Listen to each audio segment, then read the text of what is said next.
What's going on, everyone? So we're going to take a look at the triple Qs. Stock market's been absolutely on fire for the past 6 days. I mean, realistically, coming off this double bottom here, 6 days push higher. Can we call this a short-term bottom? Not yet, but it's getting a lot closer to. So congratulations to everyone who's been trading on the long side. And sorry to everyone who thought that, we were going to get rejected and put another leg down. Those of you guys trying to take puts. That's why one thing I say, it doesn't matter if we're going green or going red on the day, just learn technical analysis. You'll be able to make these intraday plays, even overnight swing trades, as long as the technical levels are there.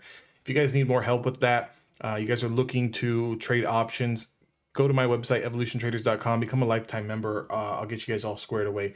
With that being said, we're going to take a look at the NASDAQ. We're going to take a look at the triple Qs. What I want to keep note on here, we do have room to come into 359.75. So even if we do get a little bit of a push up into this area of supply here and a lot of consolidation, a lot of price action in this area, I'd be a little cautious going long here at 359.360 just because we do have this overhanging supply at the big granddaddy of them all, which is a 200-day moving average. That price is currently sitting at around $368.17. I'll get to what that means in just a second, but if we get some sort of gap open tomorrow, which is going to be the 23rd of March, if we get a gap open into supply, I'd wait for a pullback. I'd wait for that pullback, a little bit of consolidation before I try to bounce those particular stocks and go long. Just due to the fact that we do not want to get caught and trapped in this little bit of supply here. I think that as soon as we can get a daily close over 360, we're going to get that clean push and test of 368, which is a 200-day moving average. Now, why is this level so significant? Because you can see here, realistically, when we lost it back here on February the 2nd, and then ultimately on the 5th of January, when we lost the 20-day moving average on the 5th of January, and when we lost the 200-day moving average here going into the 3rd of February, we've really been on a slide this year in 2022. So getting a close back over the 200-day moving average is going to put the bulls in the driver's seat for at least the next 2 to 3 months. Will there be red days along the next 2 to 3 months if we do reclaim the 200-day moving average? Of course.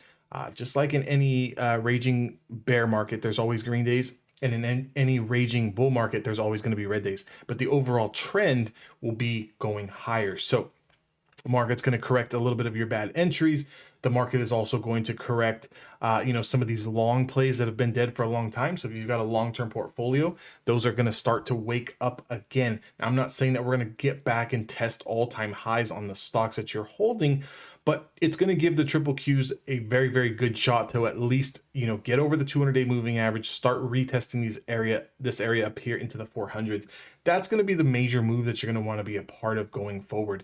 Now, let's play devil's advocate, and let's say that we do get this confirmation over 360, but we get stuffed at 368, which is a 200-day moving average.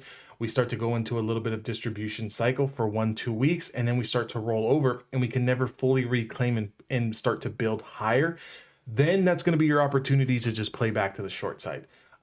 Really wouldn't want to be going long if we test 1, 2, 3 times and then, continue to get rejected. We're not going to want to go long here as we do have a lot room down. Now, the level that I want to use as support is definitely going to be 337, which is a 20-day moving average. So for me, I'm not really looking to short under 337.